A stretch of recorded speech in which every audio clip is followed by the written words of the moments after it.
夜深人静的时候，你是否曾经望着漫天星辰，在心中默默许下一个愿望？也许是希望明天的考试取得好成绩，也许是祈祷心仪已久的他或他能注意到自己。第二天，你发现事情竟然朝着有利的方向发展，考试的题目似乎格外熟悉，那个人也恰好向你微笑打招呼，你不禁心跳加速，惊讶地想，这是巧合吗？难道我的愿望真的产生了神奇的力量？我们常常把这种现象称为心想事成，在许多流传的故事中都有这样的桥段，一个人坚定地相信某件事会发生，结果它真的发生了。有人说，这背后隐藏着一条宇宙法则，吸引力法则。这个概念近年来因为一本风靡全球的书和电影《秘密》而家喻户晓。他宣称，当你真心渴望某样东西时，整个宇宙都会联合起来帮助你完成。听起来令人着迷吧？那么，什么是吸引力法则？它从哪里来？到底靠什么原理实现心想事成？如果它真的有效，我们又该如何运用它为自己吸引财富、爱情和快乐？当然，关于它的争议也不少。有人将其奉为至理，可以改变命运；有人则嗤之以鼻，觉得不过是自我安慰的幻想。那么，真相究竟如何？别急，这将是一趟轻松有趣又内容丰富的探索旅程。我们会先从吸引力法则的基础概念与历史背景说起，讲述那些跨越100年的相关故事，然后深入它的核心原理与操作方法，看看心想事成背后有哪些具体的练习和心态秘诀。接着聊聊隐藏其后的心理学与量子力学奥秘，用通俗易懂的方式解释这股意念之力的可能科学依据，再分享它如何实际应用于财富、爱情与快乐的真实案例，让理论变成鲜活的人生故事。当然，我们也会指出一些常见的误解与实践中的注意事项，帮你避免踏入误区。最后，在结语部分，我们将一同展开思考，探讨人类意识与宇宙运作之间那似有若无的神秘联系。准备好了吗？让我们就像听故事一样，层层揭开吸引力法则的神秘面纱，揭示这心想事成的秘密吧。首先，我们来揭开吸引力法则的真面目，它到底是什么？简单来说，吸引力法则是一种信念，认为意念具有能量，类似的能量会相互吸引。这和中国老话物以类聚，人以群分颇为相似。一个人如果总想着积极美好的事情，他就会像磁铁一样吸引来更多积极美好的体验。反之，如果总是消极悲观，生活中往往也麻烦不断。用一句通俗的话讲，就是你关注什么，就会吸引什么。心想事成说的正是这个道理。这个概念听起来很现代，但其实并非突然冒出来的新奇理论。人类自古就隐隐约约察觉到心念与现实的微妙关系。举个例子，中国有句俗语，种瓜得瓜，种豆得豆，意思是你种下什么种子，就收获什么果实。西方圣经中也有类似的箴言，人种的是什么，收的也是什么。这些智慧都传达出类似的信息，一个人的意图和行动会带来对应的结果。民间也常说心诚则灵，意思是只要心意足够真诚，就能感动天地，使愿望成真。这也是对心念力量的一种朴素信仰。作为一个系统的理论，吸引力法则这个说法大约在1个多世纪前开始成型。19世纪中后期，在美国兴起了一场新思想运动。一群富有灵性和哲思的人相信，人的精神力量能够影响物质世界。其中一位思想家托马斯·特罗沃德就曾断言，思想先于现实存在。他认为，心中的想法如果持续不断且不受干扰地成长，最终会吸引来实现他所需的外在条件，使之在现实中开花结果。这种表述可以看作吸引力法则的雏形。到了20世纪初，新思想运动的理念进一步传播，涌现出一批相关著作和实践者。1902年，英国作家詹姆斯·艾伦出版了《人如其思》，用优美的笔触阐述了一个简单却深刻的道理：一个人心里想些什么，他的人生会变成什么样子。紧接着，1906年，美国作家威廉·沃克·阿特金森在他的著作《心灵震动与吸引力法则》中首次明确提出了吸引力法则这个术语。阿特金森年轻时曾遭遇身体和财务困境，后来他通过坚定信念东山再起，深信正是心念的力量改变了自己的命运。他在书中写道，思想的震动会吸引相似的思想和现实。换句话说，我们脑海中的想法就像激起的涟漪，能够无形中吸引与之频率相同的事物。接下来的几年里，越来越多的人加入了探索心灵力量的行列。1910年，华莱士·沃特尔斯发表了《致富的科学》，进一步推广了通过思想吸引财富的理念。他主张，只要坚定地相信自己渴望的东西已经在路上，并专注于这个信念，宇宙就会响应你的频率，把想要的东西带到你身边。同时，他也提醒，消极思想会带来消极结果，因此我们应尽量避免总是想着不想要的情形。在这些思想的感召下，许多人声称从中受益，出现了一些广为流传的传奇故事。1937年，拿破仑·希尔出版了畅销书《思考致富》，总结富豪们的成功哲学，其中强调的核心就是思想决定命运。希尔相信，如果一个人对自己的目标有着火一般的渴望，并且坚信不疑，那么整个宇宙都会帮忙把道路打通。这与吸引力法则异曲同工，甚至可以说是对他在财富领域的一次精彩演绎。20世纪下半叶，积极思考的理念开始风靡全球，从教会到企业，各行各业的人都在谈乐观心态的力量。例如，美国牧师诺曼·文森特·皮尔在1952年出版了《积极思考的力量》，鼓励人们用信仰和正面思维来战胜困难。这些观点与吸引力法则的精神一脉相承，相信好的结果，就更有可能得到好的结果。同时，吸引力法则也在身心灵圈子中继续发展壮大。20世纪末，一位名叫埃斯特·希克斯的美国作家声称通过冥想接收到来自非物质存在亚伯拉罕的教导，其中反复提到的宇宙定律正是吸引力法则。她和丈夫在上世纪末出版了相关书籍，详细讲述了如何通过调整自己的思想和情绪频率来实现愿望。这些新兴的灵性著作影响了一批读者，某种程度上也为随后掀起的秘密热潮做好了铺垫。真正让吸引力法则红遍全球的是21世纪初的一本书和同名纪录片《秘密》。这部在2006年问世的作品由澳大利亚电视制片人朗达·拜恩制作。朗达·拜恩在生活陷入低谷时，偶然接触到100年前的新思想著作，深受启发，遂整理出这部作品，告诉世人，无论你想要什么，都要先在心中确信你已经拥有，它终将来到。这句话成为许多读者奉为圭臬的金句。随着书籍的发行和影片的热映，吸引力法则这个名词一夜之间广为人知，心想事成的理念也迅速渗透进大众文化。秘密走红之后，吸引力法则更是得到了众多公众人物的现身说法，使它看起来更加真实可信。比如，美国著名脱口秀女王奥普拉·温弗瑞就公开表示自己是吸引力法则的忠实信徒。奥普拉出身贫寒，年轻时历经坎坷，但她始终怀抱积极信念。她坚持写感恩日记，每天记录生活中值得感恩的事情。她形容自己的心态就像以积极的思维为舵，正面的期望为帆，感恩为灯，牢牢指引着人生的航向。最终，奥普拉从默默无闻一路走向事业巅峰，成为家喻户晓的电视巨星和慈善家。他认为这一切都与当初内心播撒的信念种子密不可分。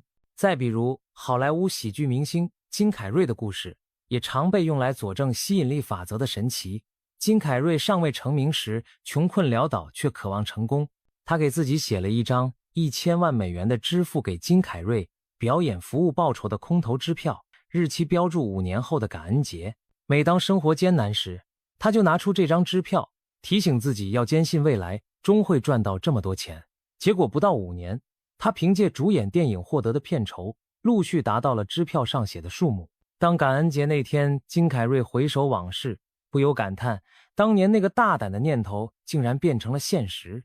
这听起来近乎传奇，却激励了无数人为自己的梦想描绘蓝图并坚持到底。像这样心想事成的例子还有很多。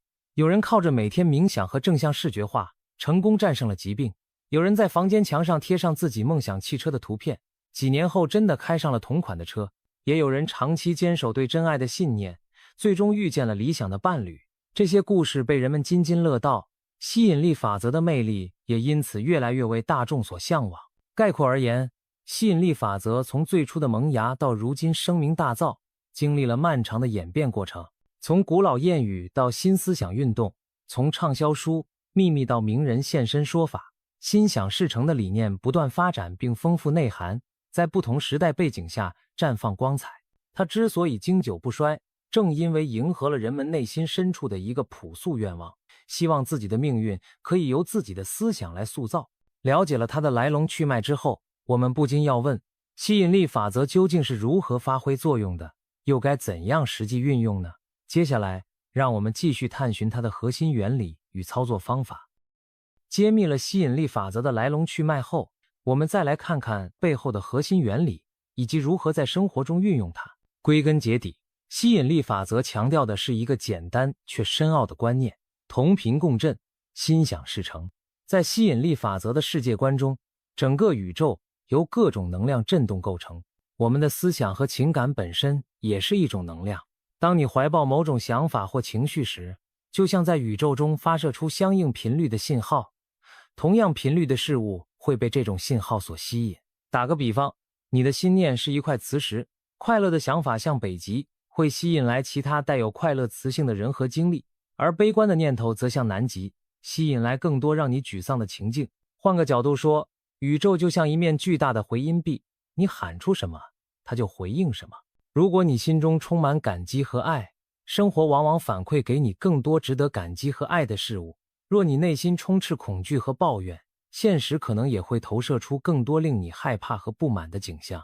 当然，这里的宇宙并不一定指浩瀚星空或某种神秘宗教意义上的存在，许多现代实践者更倾向于将其理解为一种隐喻，一种潜意识与现实互动的机制。可以想象，我们的潜意识就像一个勤劳却不善分辨好坏的管家，他时刻聆听着我们的内心独白，并据此在生活中替我们下订单。如果你总是在心里念叨我可不要失败，潜意识听到的关键字反而是失败，于是会把注意力投向那些可能导致失败的因素，最终真的让你更容易绊倒自己。所以吸引力法则提醒我们要关注自己想要的，而不是不想要的。与其反复告诫自己不要紧张，不如换成我很平静，我准备充分。那么，如何具体运用吸引力法则来实现愿望呢？很多人将这个过程比作向宇宙下订单，并概括出几个主要步骤。我们一步步来看。第一步，明确你的愿望。你必须清楚自己真正想要什么，并勇敢地把这个愿望下单给宇宙。在这一阶段，你可以尝试让愿望具体化，不必笼统地说我想变富有，而要详细描绘富有对你意味着什么。比如，我希望找到一份年薪多少的工作，做我热爱的事情，拥有充裕财富去旅行和照顾家人。越具体越好，因为明确的目标就像在茫茫大海中确定了一座灯塔，让你的意识和行动都有清晰方向。有些人会把愿望写下来，或者制作一个愿景板，在上面贴满象征目标的图片，比如梦想的房子、想去的国家、理想伴侣的形象等等。这个过程其实也是在告诉自己，这就是我真正渴望的，请朝着这个方向前进。第二步，相信并充满期待。许愿之后，关键在于你对这个愿望的信念程度。吸引力法则强调信则灵，你要发自内心的相信自己的愿望值得拥有，并且迟早会实现。就好比你在网上订购了一件商品，你坚信它会送达，所以不会天天跑去客服问东西真的会来吗？如果内心充满疑虑和不信任，相当于你在下单后又点了取消。相信的力量往往会带来一种正向的期待感，让你的言行举止都自然地与目标相符。举例来说，如果你相信自己会找到理想的工作，你可能会更加认真地完善简历，学习新技能，留意招聘信息。这些积极举动反过来又提高了你成功的概率。信念并不是虚无缥缈的安慰剂，它会潜移默化地改变你的心态和行为，让你朝着梦想更进一步。第三步，付诸行动，感受已然拥有的情绪。有人误以为吸引力法则就是光想不干等天上掉馅饼，其实并非如此，行动仍然是实现愿望的重要部分。不过这种行动不是盲目瞎忙，而是顺应愿望与直觉的行动。当你清晰许愿并充满信心时，你往往会产生一些灵感或冲动，去做对目标有益的事。这被很多实践者称为灵感行动或跟随宇宙的指引。比如，你希望遇见真爱，某天突然有冲动去参加一个读书会，那么不妨跟随这个感觉去参加，或许在那里就能遇到志趣相投的人。又比如，你想创业，脑中频频闪现某个商业点子，那么可以开始调研市场，撰写计划。这些行动既是努力的一部分，宇宙表明了你的决心。在采取行动的同时，吸引力法则非常强调情绪的作用。简单说，你要活在愿望已经实现的感觉里。换言之，每天花一点时间，让自己沉浸在好像愿望已经达成时的喜悦和满足之中。为何如此？因为按照同频吸引的原理，当你内心充满实现愿望后的喜悦、感激、满足时，你整个人的频率就提升到了那个层次，自然而然会吸引来能带给你这些感受的事物。很多人会通过视觉化练习来达到这种情绪状态，比如找一个安静的时刻，闭上眼睛，详细的想象你梦想成真的场景，听见周围人为你道贺的声音，感受捧起奖杯时沉甸甸的重量，嗅到成功那一刻空气中甜蜜的味道，让那个画面在脑海中鲜活起来，并由衷的微笑，仿佛这一切此刻真实发生着。又比如，你渴望健康，就可以想象自己精力充沛地跑在晨曦中，呼吸着新鲜空气，感谢身体每一个细胞都充满活力。这样的情绪练习并非自欺欺人，而是在训练大脑和心灵进入与你目标相符的状态。第4步，放下执念，静待实现。当你已经清晰许愿，建立信念并付诸行动后，最后一个关键就是顺其自然的接受。这意味着要学会在完成前面的努力后，不再焦躁地盯着结果什么时候来，以什么方式来。就像农夫播种之后，需要给种子时间发芽，而不是每天挖开泥土查看。同样，如果你天天急切地想着怎么还没实现，是不是不灵，反而可能因为紧张和怀疑降低了自身的能量频率，把好结果推得更远。吸引力法则提倡一种放手的信任，一旦你做了力所能及的事，就把剩下的交给更大的力量去运作。相信宇宙自有其安排奇迹的方式。往往在你快要淡忘愿望，全心投入当下生活的时候，惊喜就不期而至了。在等待的过程中，你可以做的是保持感恩。感恩什么呢？感恩此刻已经拥有的一切美好，感恩那个正在到来的结果，好像它已在途中。这种感恩的心态会让你更加笃定和平和。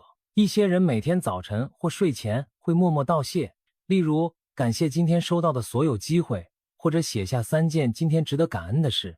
别小看这些简单的小习惯，它们能让你的注意力始终放在积极丰盛的一面，进一步巩固先前建立的良好频率。综上所述，吸引力法则的实践并非躺在床上做白日梦那么简单，而是一种身心结合的过程，既包括设定清晰正向的意图，调整好我们的心态与情绪，也包括抓住灵感付诸行动，并以坦然的心态接受结果的来临。这就像我们与宇宙进行了一场默契配合，你负责描绘蓝图并迈出脚步，宇宙负责为你铺路并赠送机遇。当两者相互配合，生活中就会不时出现那些令人会心一笑的巧合，看似魔法般的心想事成也就悄然而至。乍一听，用意念改变现实似乎非常玄妙，不过如果从心理学和科学角度来看，一些原理并非毫无根据。我们不妨用浅显的方式探讨几个相关概念，看看它们如何为吸引力法则提供解释。首先，从心理学角度来说，信念与期望对人的行为和际遇有巨大影响。心理学中有个著名概念叫自我应验预言，意思是说，当你坚信一件事会发生时，你的言行会不自觉朝那个方向努力或准备，最终使它真的发生。举个例子，如果一个学生坚信自己这次考试会考砸，他可能因此焦虑失眠，复习时分心，考试时也过度紧张，结果真的考得不理想。这并非超自然力量在作祟，而是他的消极信念引导了行为，导致了不良结果。反之，如果他深信自己准备充分，一定能考出好成绩，那么这种信心会让他放松而专注的复习，考试时稳定发挥，成绩往往更佳。这类例子在生活中比比皆是。我们预期某人不喜欢自己，就会用防备的态度对待对方，结果对方真的对我们冷淡。相反，如果我们相信陌生人会友好相待，就更可能先展现微笑和热情，最终对方果然被积极态度所感染。可以说，我们的态度既像一副有色眼镜，也是一块磁铁，会吸引来验证自身的现实。在教育领域，也有一个生动的实验体现了期望的力量。上世纪60年代，美国心理学家罗森塔尔做过一项实验，他随机挑选了一些小学生，告诉老师这些孩子通过特殊测试被预测为学习潜力股。其实这些孩子的名单是随机选定的，与他们真实的智力水平无关。结果过了一段时间，这些被老师寄予厚望的孩子成绩进步和整体表现竟普遍优于其他孩子。这被称为皮格马利翁效应，也叫期望效应。当老师相信学生会变好时，老师给予了更多关注和鼓励，孩子因此更自信努力，终真的取得更好结果。这不正是相信就会实现的例证吗？只不过这里不是宇宙在响应，而是他人的期望在发挥作用。另一个相关现象是吸引力法则的心理机制。当我们说吸引时，很大程度上是一种主观体验。一个经典例子，你刚学会一个新单词，接下来几天会发现这词到处可见，或者你正在考虑买一辆红色汽车，忽然留意到街上红色的车特别多。这并不是那些词语或红车突然增多了，而是你的大脑在默默筛选信息，让与你关注相关的东西跳入眼帘。这涉及脑干里的一个装置，叫做网状激活系统。它就像一位过滤师，我们每天接收的信息量浩如烟海，它会根据我们的关注点决定哪些信息是重要的，值得被意识留意的。所以，当你确定了一个目标或信念，其实是在给这个系统下一道指令。随后，它会让你更容易发现实现目标所需的机会和资源。那些机会原本可能就存在，但只有当你的思维聚焦于此时，你才看见它们。例如，一个立志创业的人可能会突然注意到各种创业资讯，遇见志同道合的伙伴，而如果他从未考虑过创业，这些信息也许就被自动忽略了。由此看来，改变心念确实能改变你所注意和把握的事物，从而在现实层面带来截然不同的结果。此外，还有心理暗示和思维定式的作用。我们的潜意识非常强大，却又容易受暗示。如果每天对着镜子说我很糟糕，我不配，那么潜意识真的会接受这个负面剧本，让你的举止变得自卑而自我设限。反之，如果经常给予自己积极的心理暗示，比如我正在变得越来越好，我值得拥有幸福，潜意识就像被植入了新程序，在幕后帮助你朝好的方向发展。这有点类似催眠的效果。心理研究表明，积极的自我暗示可以改善人的情绪和信心，这正是吸引力法则提倡练习感恩和积极肯定语句的缘由。通过不断重复正面观念，我们可以重塑内在的信念系统。一旦潜意识接受了我会成功的信念，它就会驱使我们采取有力的行动，并留意成功的迹象。如此一来，成功就不再只是空想。说完心理层面，我们再把目光转向更宏大的科学领域。虽然目前还没有直接的科学实验能证实光靠想就能把愿望变成现实，但一些前沿理论和发现让人浮想联翩。吸引力法则的支持者也喜欢引用它们作为灵感来源。先来说量子力学中那些让人费解的现象。微观世界的规则与我们的日常经验截然不同。在经典的双缝实验中，科学家发现电子等微粒有时表现得像粒子，有时又像波，行为仿佛充满随机性。然而，更诡异的是，当有人去观察这些微粒时，他们的行为立刻发生改变，表现出确定的状态。这就是著名的观察者效应。观察本身影响了现象的结果。打个比方，电子就像一个淘气的小孩，没人注意时可以同时玩好几种花样，一会儿扮成粒子，一会儿扮成波，可一旦有人盯着，他就赶紧装老实，只表现出一种行为。这听起来不可思议，但却是反复实验证实的物理事实。这个现象引发了许多哲学讨论。观察者，也就是人类的意识或测量行为，竟然参与了现实结果的形成过程。有人据此大胆猜想，我们的意念或许在无形中也能对周围的量子状态产生影响。毕竟，当你在脑中思考时，大脑细胞也在放电，从本质上说，这也是量子粒子的运动。或许我们的思想正是通过无数微小的量子事件与更宏大的现实产生关联。还有一个神秘的量子现象叫量子纠缠，两颗曾经彼此互相作用过的粒子，无论相距多远，其中一颗状态发生改变，另一颗会瞬间发生对应的改变，仿佛它们之间有种超越时空的联系。爱因斯坦当年称之为幽灵般的远距作用，因为它违反常识，但量子纠缠确实被实验观察到了。虽然人类目前无法用纠缠来传递有意义的信息，但它揭示出宇宙中可能存在深层的连接。有人联想，也许我们的意识和这个宇宙之间也存在类似纠缠的隐秘联系。当你心怀强烈意图时，可能在某种我们尚不了解的层面上，与目标相关的人、事、物产生了共振。这听起来像科幻，但科学的发展本就充满了曾被认为魔幻的新发现。从能量观来说，现代物理已经证明物质和能量是一体两面。著名的质能方程告诉我们，一小块物质中蕴含的能量都极为惊人。我们的身体、房屋、地球，归根到底都是由能量凝结而成。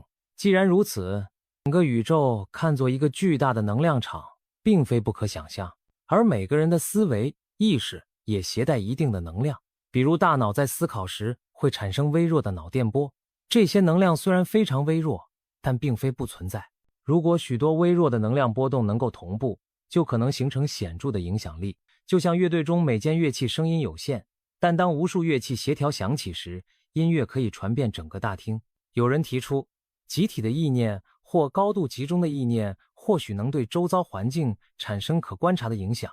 例如，有实验者召集一群人集体冥想和平与宁静，据称在冥想期间某些城市的犯罪率有所下降。不过这种实验的科学性和可重复性仍有争议。值得一提的是，一些颇具争议的试验也常被引用来支持心念的作用。例如，日本研究者江本胜曾宣称人的意念能够影响水结晶的形状。他让受试者分别对水传递爱或恨的信息，然后冷冻水滴，声称充满善意祝福的水形成了美丽的结晶，而被灌输负面意念的水则结晶混沌破碎。尽管这些结论未被科学界普遍认可，却让公众对意识影响物质产生了更直观的想象。无论结果如何，这些尝试至少说明，很多人相信意识的力量远远超出我们日常所见。此外，心理学大师荣格提出过共识性的概念，指生活中那些巧合却意味深长的事件。比如你心中刚想着某个老朋友，他的电话就打来了，或者你正困惑时翻开书，恰好看到一句点拨你的话。共识性没有直接因果联系，却仿佛暗示我们的意念与外界发生了某种呼应。许多人将这视为宇宙对心念的回应。这类现象难以用科学证明，但带给人的主观感受正是思想与宇宙神秘相连的惊喜体验。当然，我们必须指出，目前主流科学并不承认吸引力法则是一个严格意义上的定律。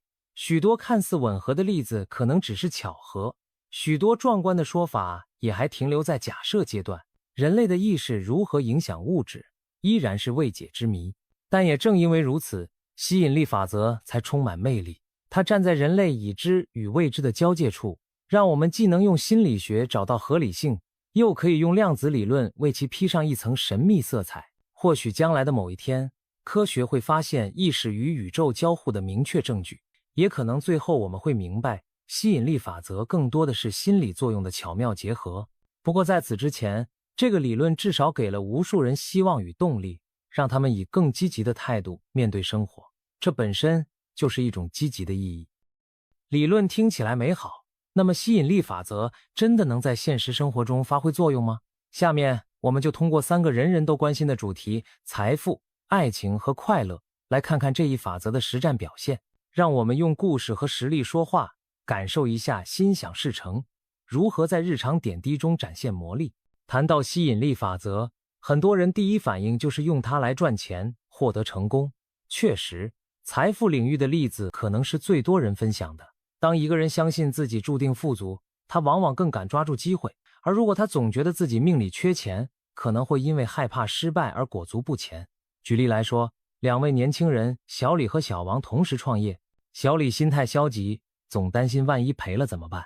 我运气一向不好，因此在关键时刻经常退缩保守，还没真正尝试就打了退堂鼓。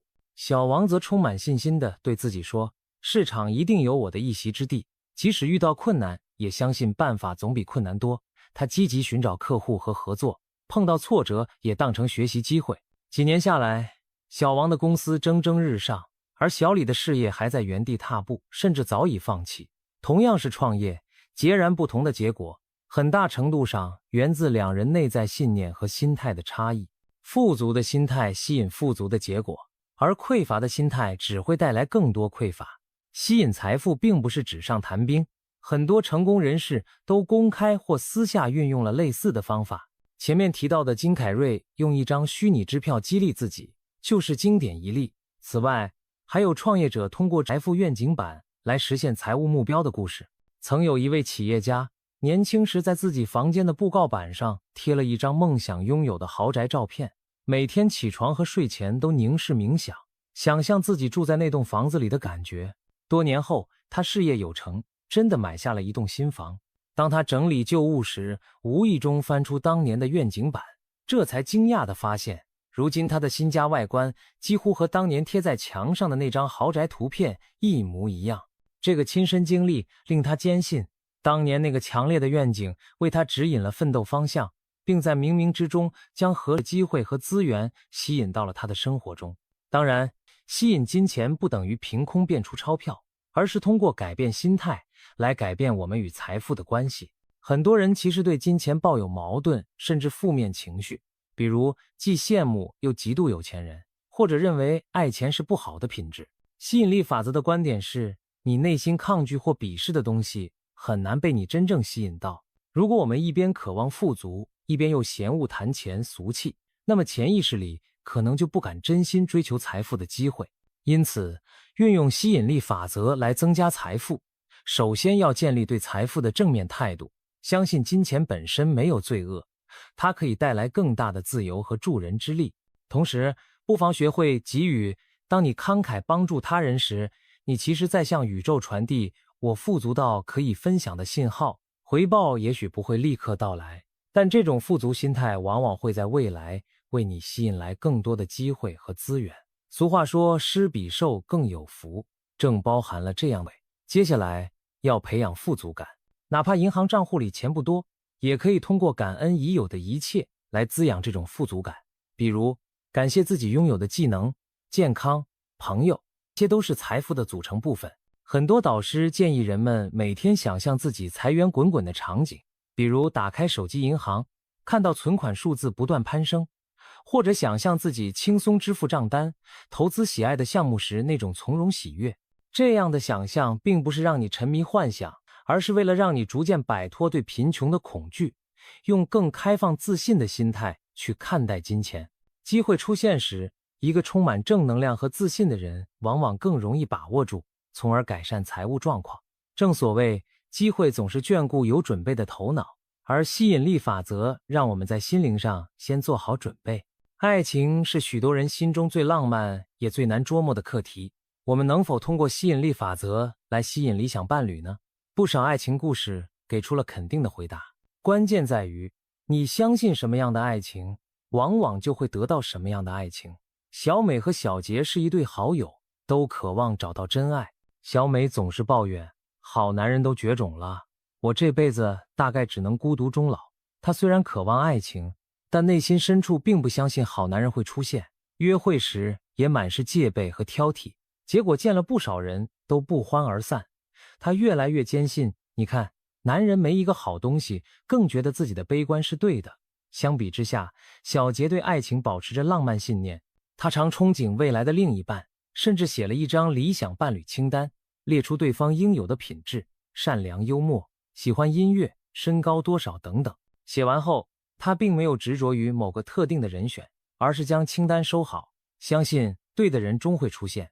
与此同时，小杰也努力让自己成为更好的版本，学烹饪、健身，参加音乐沙龙，这些恰恰是他希望未来伴侣也喜欢的活动。几个月后，在一次乐队演出活动中，小杰结识了一位男士，他的言谈举止几乎符合他当初清单上的所有品质，而他也被小杰积极明朗的气质深深吸引。很快，两人坠入爱河。小杰这才发现，当初随手写下的愿望清单，仿佛一封寄给宇宙的征友启事，冥冥中把那个契合的人带到了自己身边。这个故事道出了运用吸引力法则寻找爱情的几个要点。首先，自我信念，要相信自己值得被爱，真爱是存在的。如果内心抱持我不配，好男人或好女人都不存在这种想法，无异于在给自己的爱情之门上锁。取而代之，可以告诉自己，我正在遇见爱，我值得拥有美好的感情。这种信念会体现在言谈举止中，让你散发出自信温暖的气场，而这正是吸引爱的磁场。其次，明确想要什么，就像小杰列清单那样，想一想你理想的伴侣是怎样的人，你们理想的相处状态又怎么样。有人甚至每天腾出一半床铺，好像旁边真有那个他共眠，或者准备2副餐具，仿佛和心爱之人共享晚餐。听起来傻气，但这些行为在强化你的内心定力，让你确信那个人就在不远的将来。最后也是最重要的，成为你想吸引的那种人。如果你期望对方善良、有趣、上进，自己也努力朝那个方向发展，这样一方面提升了自己，另一方面也是在创造条件。当你投入自己热爱的生活，很可能就在这个过程中遇见同频的人。在这种情况下，爱情的到来几乎是水到渠成的。当然，我们也要避免陷入一些误区。吸引真爱并不意味着痴迷盯着某个特定的人，幻想对方就是天命。法则的奥妙在于开放可能性，让真正契合的人出现。所以，与其苦苦执着一个对你并不合适的人，不如相信更好的会到来，然后放手让缘分自然的发展。总而言之，吸引力法则给予了寻爱之人一个积极心态，先学会爱自己，让自己的内心充满爱，你就会像一座灯塔，吸引到另一个与之相合的灵魂。不论追求财富还是爱情，归根结底，人们都是为了拥有幸福快乐的生活，而快乐本身其实也可以是一种被吸引来的东西。生活中总有一些人仿佛被好运眷顾，经常笑逐颜开，也有些人总觉得倒霉事找上门。这里面的奥秘很大程度就在于心态和关注点的不同。想象这样一个场景，清晨起床时，你不小心被床脚绊了一下，撞疼了脚趾。如果你因此怒气冲冲地认定真倒霉，今天肯定不顺，那么接下来你会特别留意所有让你不爽的细节。刚好错过公交车，同事一句无心的话让你心里不舒服，午饭排了很长的队，每发生一件小挫折，你都会在心里叹气。瞧吧，坏运气又来了。一天结束时，你验证了自己的预言，果然糟糕透顶。然而，如果换一种心态，撞到脚时你忍痛一笑，自言自语没关系，接下来会越来越顺利的，然后照常出门，你可能会注意到，虽然错过了一班车，但下一班很快就到了，且刚好有空座。同事开了个玩笑逗你笑了起来。午饭排队时恰巧遇到一位老朋友，高兴地聊了几句。当晚回顾一天，你满怀感激地觉得今天其实挺不错。两种心态过着同样的日子，却像是平行世界。关注阳光还是阴影，决定了你情绪的晴雨，也就决定了快乐是否愿意眷顾你。吸引快乐，说大是塑造自己的人生观，说小是培养一些日常习惯，让积极情绪源源不断地涌入生活。一个有效的方法就是练习感恩，每天花哪怕5分钟，写下或默想当天发生的3件好事。也许早餐的鸡蛋很香，地铁上让座的人让你心里一暖，或者只是路边看到一朵盛开的鲜花。刻意把注意力投向这些美好细节，会让你意识到生活并不缺少幸福，只是我们常常习惯忽视。一旦感恩成为习惯，你的基调就会变得乐观开朗，这样的人自然更容易吸引其他正能量的人靠近，形成良性循环。毕竟谁不愿与积极开朗的人做朋友呢？心理学研究也支持积极心态的力量。乐观的人在面对挑战时，更倾向采取建设性的应对策略，从而实际结果也更好。这和吸引力法则的逻辑如出一辙。当你相信会有好结果，你就会采取行动去促成它，精神状态也更加饱满。有趣的是，身体健康也和心态紧密相关。大量医学研究表明，长期压力、抑郁等负面情绪会削弱免疫系统，而愉快放松的心情有助于增强免疫力，促进康复。这意味着用吸引力法则保持身心愉悦，不仅让你主观上感觉更幸福，客观上也可能让你更少生病，更为长寿。许多癌症康复者回顾经验时都提到，积极乐观和坚信康复是他们战胜病魔的重要武器之一。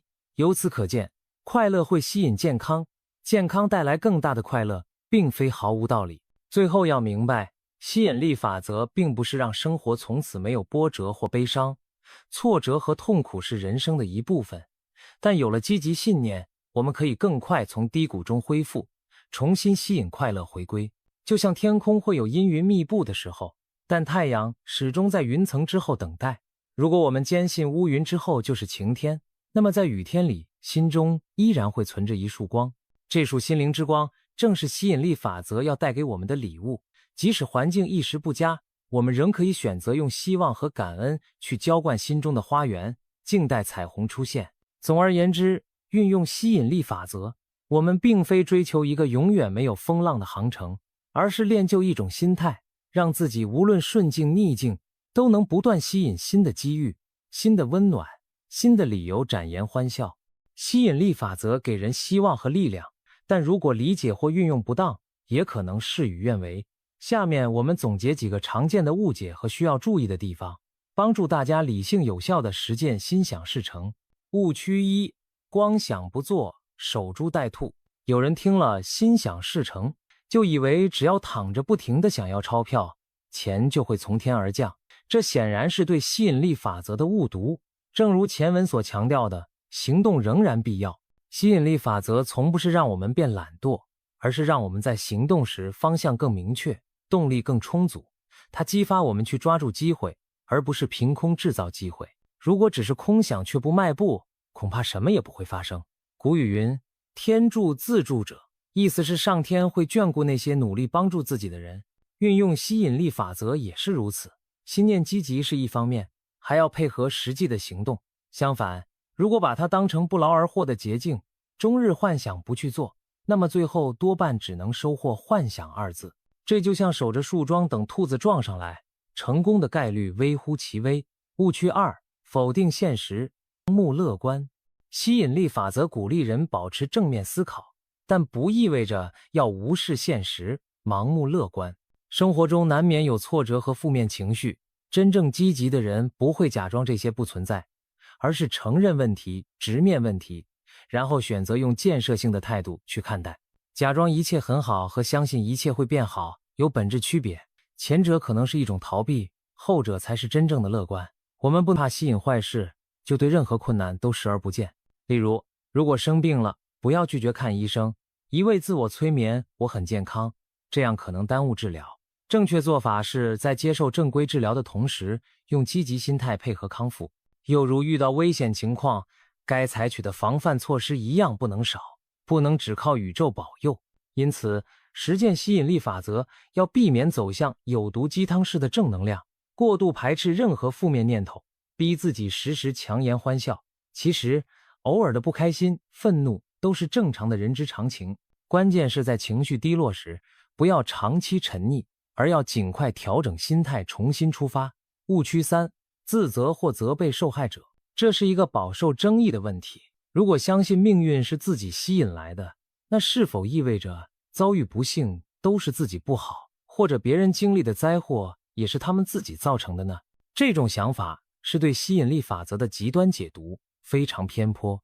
没有人愿意遭遇天灾人祸，将所有坏事都归咎于当事人不够正面，既不公平也不科学。现实中，一个乐观的人仍可能遭遇意外，一个善良的人也可能被伤害，这并不是他们的错，更不是他们想出来的。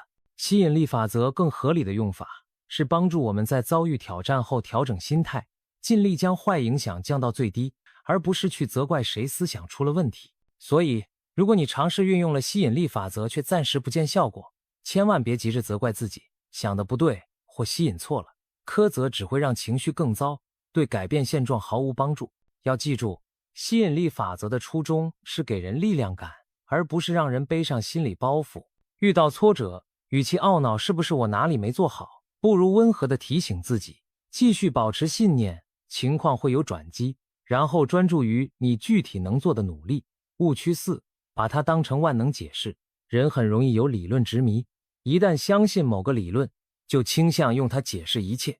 然而现实很复杂，吸引力法则并非唯一的因果法则，要避免走极端。凡是成功都归功于它，凡是失败也全赖它没发挥作用。其实人生结果往往是多因素共同作用，你的努力程度、人际关系、客观环境、机遇都会影响事情走向。吸引力法则可以看作其中一个因素，它影响了你的心态和行为，从而间接影响结果，但绝不是唯一因素。所以不要将它神秘化为无所不能。比如不要相信有人鼓吹掌握了什么终极秘密，只要花钱参加课程就保证你中彩迅速暴富。这类夸张宣传多半是在利用人们的一厢情愿。我们要保持头脑清醒，把吸引力法则视为一种自我提升的工具，而非迷信般的万能灵药。对那些玄乎的说法可以开放听取，但务必保持审慎。误区5，急功近利，缺乏耐心。现代人习惯追求效率，但心灵成长和人生变化往往无法一蹴而就。有人练习了几天正向思考没见效，就怀疑这不灵。事实上，正如坏习惯不是一天养成，好运气也需要时间酝酿。吸引力法则强调相信并耐心等待。如果过于心急，每天盯着愿望的进度条，反而是在散发一种不信任的焦虑。就像前面比喻的种子，你需要给它时间生根发芽。这里还有个陷阱，叫揠苗助长。过度执着反而弄巧成拙。比如一个想吸引爱情的人，因为太心急，刚有一点苗头就拼命想推进关系，结果反而吓跑了缘分。或者想赚钱的人急于求成，反而中了骗局。正确的心态是种下愿望的种子后，悉心照料，但不过度打扰。该来的自然会来，该开的花终会开。耐心本身就是信念的一部分，相信宇宙自有时间表，我们只需适时准备好，并且不轻言放弃。误区6，忽视其他重要因素。最后提醒一点，吸引力法则并不能取代专业建议和道德准则等人生中其他重要部分。比如追求财富时，仍要遵守法律和道德，不能为了吸引结果走歪路，甚至违法。寻求健康时，医学治疗一个都不能少，乐观心态只是辅助而非替代药物。寻找爱情时，也需要基本的社交技巧和真诚沟通，而不是只靠宇宙给你安排对象。吸引力法则告诉我们要调整内在状态，但我们也生活在一个人与人、人与社会紧密关联的外部环境中。如果只顾内在吸引，忽略客观条件，就可能碰壁。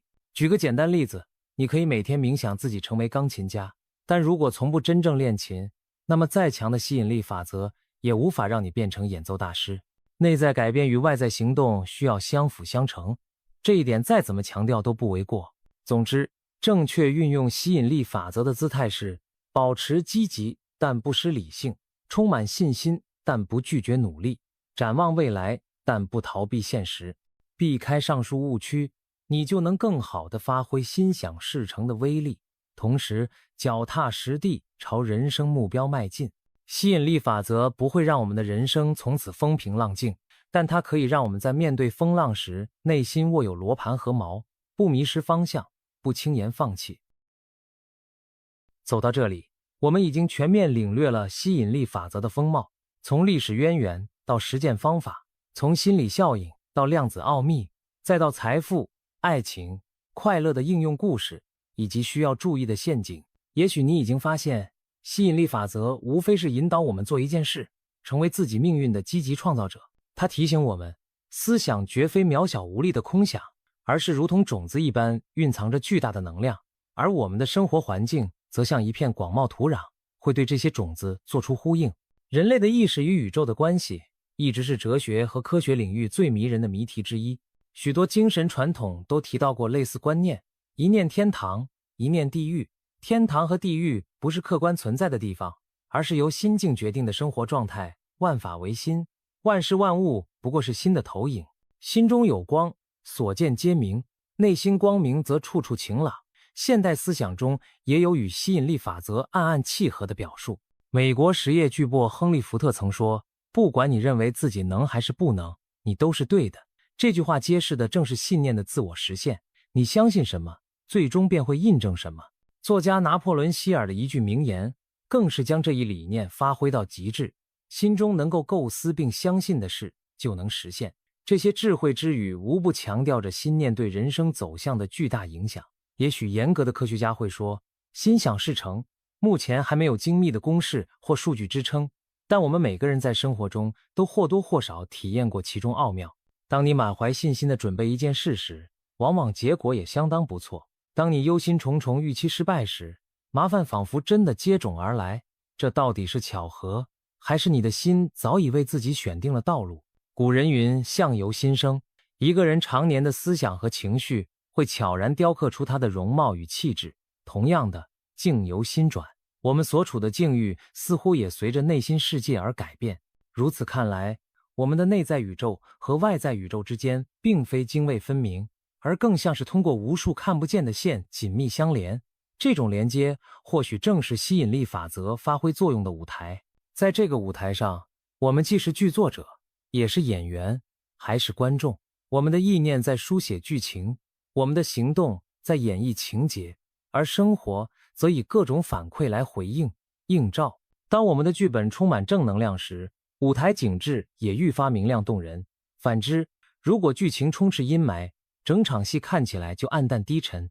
换句话说，宇宙给我们的，往往正是我们投射出去的。物理学讲究作用与反作用，在生活层面，则有心之所向，物之所往这样微妙的法则。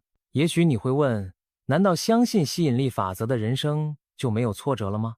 当然不是，人生课题多种多样，再乐观的人也会遇到无法预测的风浪。然而，正如航海者不能左右每一次波涛，却可以调整风帆和航向，一个运用吸引力法则的人，并不是从此与苦难无缘，而是在面对苦难时多了一份转化力量。